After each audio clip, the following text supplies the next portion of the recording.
सतगुरु जी दी साजी नवाजी साध संगत जी।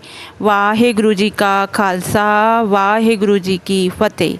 साध संगत जी, आप सब बड़भागे हो जो धन धन श्री गुरु ग्रंथ साहिब जी सच्चे पातशाह की हजूरी विच विचारां दी सांझ पा रहे हो। अज इस वीडियो के माध्यम राही कलयुग विच किस तरह अपने मन नूं इकागर करके परमात्मा का नाम जपना है ते किवें अपने जीवन नूं सफला करना है, इस बारे विचारां दी सांझ पाउण दा यतन करांगे। साध संगत जी, आप सब जानते ही हो, हर एक फसल की एक रुत या मौसम हुंदा है ते जे असी कोई फसल या बीज बेमौसमी बीजते हाँ तो वह वादी फुलदी नहीं है।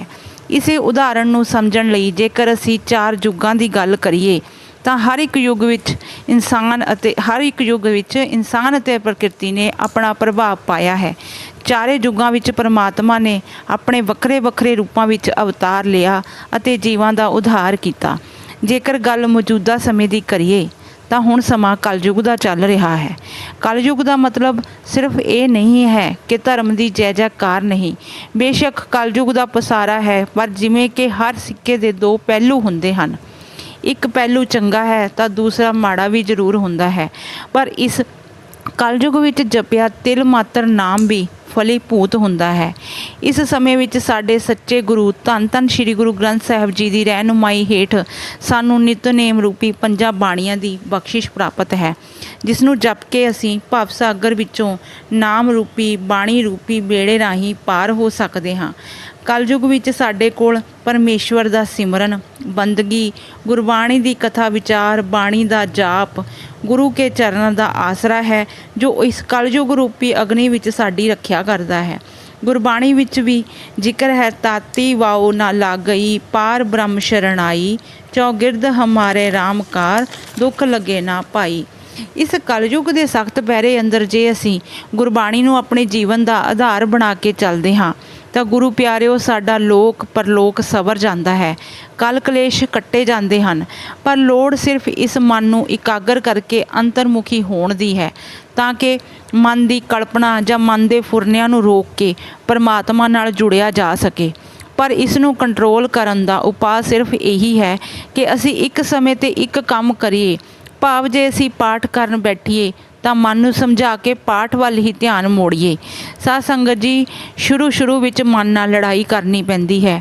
इसनूं इकागर करन दी इच्छा रखण दे बावजूद भी मन इकागर नहीं हुंदा अते कीता जां जपिया नाम भी सफला नहीं हुंदा।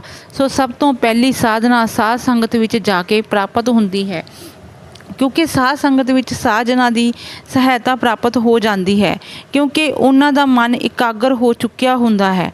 जिमें दी असी संगत करते हाँ तो ओहो जिहे ही सानू रंगत प्राप्त हो जाती है। साध के संग नहीं कछुकाल दर्शन भेटत होत निहाल।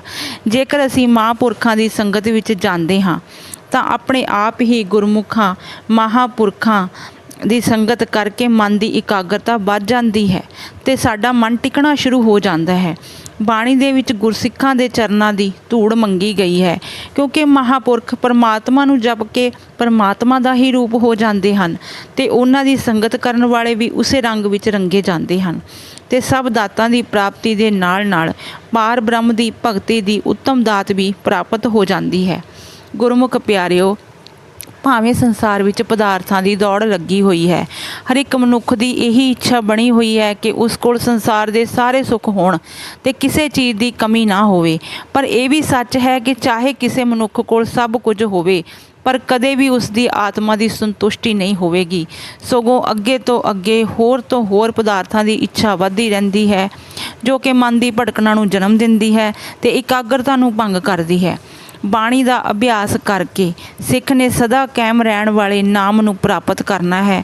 अकाल पुरख का सिमरन करके इस संसारी जीवन विच परमात्मा हर थां सहाई हुंदा है ते जीवन तो बाद भी जमदूतां दे नाल मेल नहीं होण दिंदा। हंकार वाली बुद्धि का नाश हो जाता है ते निमरता प्राप्त हो जाती है। हरि दे नाम का यश गाउण नाल सारे ही मनोरथ पूरे हो जाते हैं अते दुख दूर हो के सुख सदा लई घर विच टिक जाता है ते मन विच संतोख संतुष्टि आ जाती है। दर दर की भटकना खत्म हो जाती है। ਬਿਨ ਮੰਗਿਆ ਹੀ ਸਭ ਕੁਝ ਪ੍ਰਾਪਤ ਹੋਣ ਲੱਗ ਪੈਂਦਾ ਹੈ।